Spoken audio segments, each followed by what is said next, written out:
standing their ground as the dispute escalates.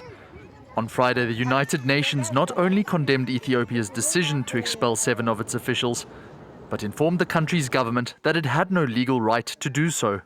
The UN is sending a note verbal to the permanent mission of Ethiopia to clarify that it is the long-standing legal position of the organization not to accept the application of the doctrine of persona non grata with respect to United Nations officials. According to the diplomatic letter, declaring someone as persona non grata only applies to states.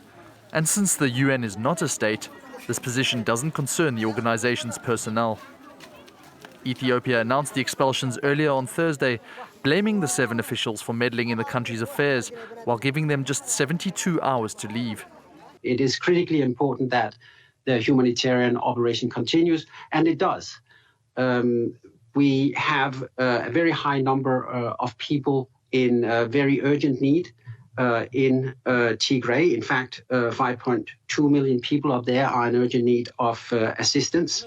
Currently, Tigray only receives 10% of its required aid.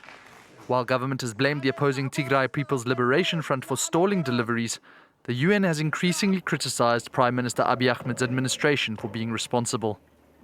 A new report by the World Body has meanwhile warned of unprecedented malnutrition amongst pregnant and lactating women in Tigray, nearly 11 months after northern Ethiopia erupted into conflict.